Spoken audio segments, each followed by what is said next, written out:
Bo and Luke Nation. I am sitting here with my co-host Bo Brabo. I'm Luke Kerrigan, and we have a return guest tonight. We have Kiki Oosterbroek. Kiki, we're so happy to have you on. And we have Kiki on for a special reason because we had a question after we interviewed John Sovich. And after the episode, Bo and I usually, talk for a little bit, and this question popped up. And we knew Kiki was the perfect person to ask about this, just from a perspective of what's going on in the brain. So first of all, Kiki, welcome to the show. How are you? Great to be here. Yeah, thank you for having me. Good.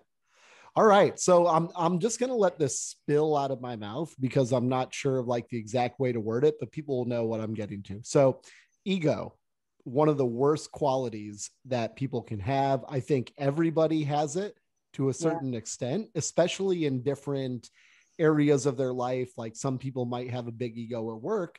They don't have one at home. Right. But what our question was, is when ego gets in the way and we start making different decisions, what's happening in our brain? And is there something going on in our brain that's actually changing, to have us make those decisions? And to build upon that, if we're recognizing that something is changing in our brains, is that a step to noticing what's happening in our body and then changing the behavior that results from having the ego for those situations? Well, let me first make clear that I am not a professional expert on the brain. I have studied a lot about the nervous system and obviously the brain that is in our head, because I wrote an article about it some time ago, and there's a lot of information. I think, Bo, you published something, posted something as well, that we have three brains, right? Based on the definition of what a brain really is. That being said, I think the ego, there's a very interesting from Gestalt therapy. They explain the ego, I think, in a very clear way, because in our day-to-day language, we would consider, like you said, the ego as something that is not a positive presence. And we definitely it's very easy to see people we would consider to have big egos. And but I think the ego from the Gestalt therapy point of view is considered to be our defense. It's what protects us. And the function of the ego really is protection and control. And when you really look at our own behavior on a day-to-day, we all have ego. Sure. Why? Because it's a very risky experience for us to be human. Right? Like, because we are so sensitive. I think we were talking about that in the last conversation. Like the fight or flight, right? Yeah. Yes, but our nervous system is really sensitive. Like through evolution, it's meant to be sensitive because we can potentially be in danger. And our environment has changed so much that the idea of danger and risk has changed a lot. And I think we're all aware about also the idea that being afraid or danger are also two different concepts, right? Like, sure. Like for when there's real danger, obviously it's a very healthy way to react with fear, and then to react on that, whether that behavior is to run away or to fight or whatever is best for your system in that moment. Mm-hmm. And fear, on the other hand, when you look around you and there's no actual danger, then you also know that it's always a past experience that sort of alarms you and questions like, is this something we can handle in this moment? And then you got to have the awareness to be discerning. Yes, we can, or like, whatever that behavior is for that situation that you're in that moment. So yeah, the ego is simply there to protect us. And depending on the environment that we're in, when our ego comes up, the only conclusion that you can draw from that is that we are obviously not feeling safe in the environment. Because otherwise, why would our ego need to be so present? So that's the first. Yeah, this is amazing. I knew you'd know. So if and I'm jumping to conclusions here, please feel free to tell me if I'm wrong, because I'm going to check my ego now, and I'm okay with being wrong. So if we start to associate that ego, so let's say somebody asked me a question in a business setting. I don't know the answer, but I just kind of wing it because I'm scared that I won't look like I know what I'm talking about, right? I'll lose credibility, right? Yeah. Which is kind of the fear that comes out of it. So if I associate that, ego comes out, my gut, or whatever we want to call that, my instant reaction is just, to run with something I really don't know what I'm talking about. If I associate that with fear, I might have a different reaction. So if I go, wait a minute, that question sparked fear in me, and then I'm able to kind of show that vulnerability, would that then change my behavior? Is that a good way to, and I don't know the answer to this. So would that be a good way to handle that? I guess, how do we? Well, I would say, like, for example, right now, like, I am not very comfortable speaking publicly. And because this wasn't something, there was a little bit more of a spontaneous activity that we're doing right now in the recording. I'm noticing, personally, I'm noticing that I have a lot of anxiety in my system right now, right? So, but I'm aware of it. And so what I'm doing is I'm allowing that anxiety simply to be. And at the same time, I hear myself talking a little bit too much, using too many words, not being as direct in, and that everything is okay at the end of the day. Yeah. You know what I mean? Yeah, So I find, like, it's the awareness, it's the acceptance, and whatever this recording is, it is. Do you know what I'm trying to say? So it doesn't have to be perfect. And in a way, you could call it vulnerability or authenticity. I don't really care about what we want to call it. I think the main point is that I am aware of what I am experiencing in my body right now, and I'm okay with that. I love that. I think that just solved it. Yeah. And then sorry, go ahead. No, I was just going to add, I think it takes time for people to develop that level of awareness of what is happening in their body, right? To be able to respond like you are, like you know that this is happening, right, but you're dealing with it, and basically, like you just said, I think that is something. Yeah. Great. And the thing, what happens often with, because I was having a conversation about something similar yesterday with a person who was explaining his boss's behavior and how his boss had, from several people over the years, feedback that he wasn't being a good boss, and that the person is very dismissive of that kind of feedback. And obviously that person would also be described very easily as somebody who has a big ego. Mm-hmm. And I think there's two things I find interesting about the ego. First of all, we have a certain concept of what a big ego is, which is a person like, I can't accept feedback that would be damaging for my self-image that I have. And the second thing is that a person like that cannot change. But I think that a lot of the times we are not aware that whenever we notice a person's big ego, we have automatically, every one of us has a judgment to that. And I have received judgment from others, and I'm sure that you can relate to that. It feels really, feels very painful when people judge you. And so imagine that because a person like that knows, he or she knows when a certain weakness, we all know, and we are all able to acknowledge our weaknesses when we feel calm and when we feel that we are in an environment that is non-judgmental. Mm-hmm. Right? I think you've all had people as well, like also with partners, try to tell your partner in a conversation like something that they're not good at or something that you don't like, and you say it with a bit of criticism or judgment. Or you say it with like full compassion and with true love, like, honey, I know that, and there you have different conversations with a person. Mm-hmm. That's right. Yeah. So that's the first thing. And the second thing about ego is that an ego can also be a person who's really nice. Oh, yeah. Absolutely. That's an ego too. Yeah. Because at the end of the day, it's all like, what have you learned as a behavior that protects you the best? That's so true. Yeah, and for some people, that's being really nice.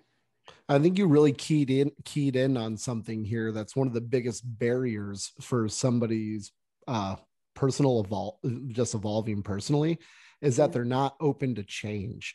And that's like the biggest block for, you know, growing as a person or growing relationships or growing your career. And I think that's, you hit the nail on the head, that when you have that ego, you're not open to the feedback, and then you don't change, you know, you become stagnant. And wow. Yeah. What do you think, Bo, about ego? Yeah, no, it's funny because every time when we have these conversations with you, Kiki, everything starts going through your head of like, oh, she's really pointing out some stuff here. And I do that. Like my ego sometimes is being too nice or being kind and nice. So even when that impacts me and around these questions of decision making, if I'm on a phone call with a potential client and I start hearing like I'm going to have a challenge closing this sale, right?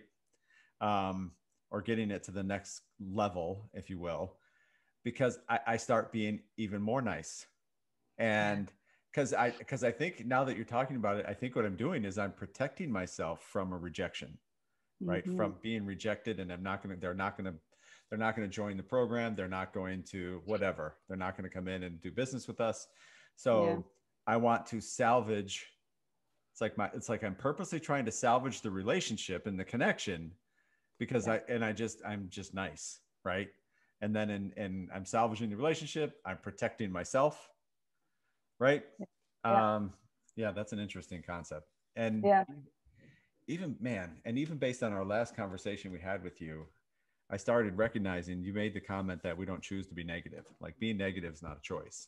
Right. Man, I started like really homing in on that. Like I could feel myself like getting negative when something would happen, but then started literally creating like triggers or action points that I could say, okay, we need to change the behavior because I can choose to be positive.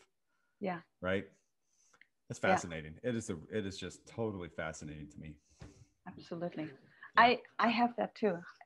Do you have that as well, Luke, that you notice when you are, because I think last time we talked about it, like that you're naturally quite good in calming other people down when they're having their moments. That's right. That's right. Mm-hmm. Yeah. I try to always choose positivity. It's becoming secondhand nature now, almost to a fault. Right. Yeah. And would you say that in some ways, is that for you because you are aware of what is happening in the present moment? Or is it because it's simply training and it's sort of like an automatic way of how you behave? It's the latter. It's training. And it's just an automatic way for how I behave. I've done it now for so many years in my life that it's almost my default switch. Yeah. And again, now that you're describing this, it's probably a protection mechanism, right? A defense mechanism as well, right? That's right. Like when you soothe people, then you will be safe.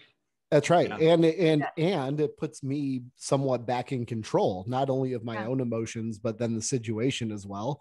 And it's a comfort space I can be in, where if I go to that negative space, I don't feel in control of myself. I don't feel in control of the situation, and I'm out of my element. That's where the fear, that fright kicks in. And that's interesting because that is exactly what the ego does. It controls you, and therefore you can control the situation, or at least have the illusion that you have control, and it protects you from possible anger being projected to you. So that's simply the ego. That's from an uncomfortable feeling. Yeah. Amazing. I personally find the more you hear people's background and stories and what they have experienced, the more you will understand also where their ego comes from. Like, I think for me, one of the most insightful things that I heard is this, a person who you would consider as to be quite aggressive in his way of communicating and the way he presents ideas in meetings and the way his leadership style is. And at the same time, it's the kind of person that when he was young, growing up, and he was a very sensitive person, boy, and one time when he got bullied and came home and was crying, his mom hit him and told him to go out and hit the boy's back. So, and I think a lot of the times what you'll find is that people at work who are aggressive have been trained to be aggressive. Sure. And not necessarily were that way growing up. And I think it's, in a way, I find it very sad, you know, when you hear those stories. And I think it can help you also. It doesn't mean that their behavior is good or right. It does allow you to be more compassionate. And that, I think, at the end of the day, helps you to stay calm and to help you to have less judgment. And I really think that at the end of the day, the more we can reframe ourselves from judging other people for their behavior, the more we stay open. And it's really in the openness of space in our interactions with each other that people can breathe out their own anxieties, no matter how that looks like, and slowly start to get into a more calmer state as well, where they feel less need of protecting themselves and controlling themselves, you know, and then we can sort of let go of our ego. Yeah. There we go. Yeah. Yeah. Wow. I knew you'd know the right answer, Kiki. Yeah. I don't know if it's the right answer, but yeah, I definitely find ego to be very interesting. The ego is really like that big brother or sister that came up at some point in your life because it thought it needed to protect you. And then it sort of like started to take over, and it's not, it was never meant to take on all that responsibility, you know, so it looks messy and from the outside, but they really need somebody to say like, hey, you no longer need to take on this job. I'm here. That's right. The trick is to be confident, but also aware of your ego and be able to check it. Absolutely. And I think in the environment, the more people are aware of their own ego and therefore other ego, and the less judgment we have towards each other's ego, and can really see it more like, hey, you are obviously in need for protection and control right now. And I'll allow you to have that. Like, who am I to judge why you should not do that or should do that? And then simply observe yourself, and also because how we get triggered by other people's ego, because other people's ego triggers our ego. It's always a natural interaction between us humans. So the more you can notice yourself and stay calm to yourself, the more you can create space also for others to do the same thing. And I think that that's ultimately what creating safety is, right? For ourselves and others. I agree. Don't you think so? Yeah, I do. I really do. Yeah. I had experiences where, and you knew this is what was happening, where ego was getting in the way, and people were told to leave the room and say, leave the room, come back in and check your ego at the door. Yeah. Then you can come back in. Yeah. And I'm sure that helped their ego. Yeah, probably not. Yeah. They were then hurt. Then they were hurt. You're like, okay, now I have to control myself. Obviously, this behavior isn't allowed. Yep. Yeah. Yeah. Yeah. It's good stuff. Yeah, it is. Yeah. This has been great, Kiki. Thank you so much for Thank you for joining asking. It's a good question. Sorry we caught you off guard a little bit with going right into the recording. Isn't it interesting though? We're talking about ego, and right away my ego started to like. Yeah. So it was actually really good to do it this way, I guess. I agree. It played out in real time, and I got a benefit from you talking through what you were feeling. I feel like I got a lot of benefit off of you explaining that reaction and how you were reacting, because then I'm like, it's clicking in my head and I'm like, oh my gosh, I do the same thing. Right. And to watch you go through this in your mind on video here was great. It's helpful. Yeah, very helpful. Thank you. It's like a little therapy session for me. So thank you for that. Me too. Yeah, me too. Excellent. Okay. Well, great. Good stuff. Thank you so much. Bone Luke Nation. We're going to call that a wrap. Does that sound good, Luke? Sounds good to me.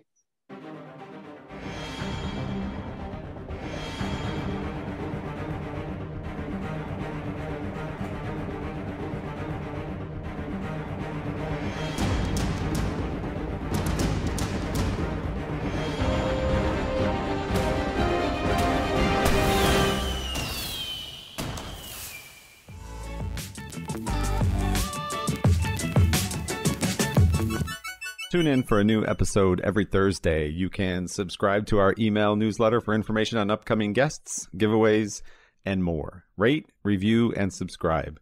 Thank you to our sponsor, Sound United, for quality broadcast audio throughout Season 2.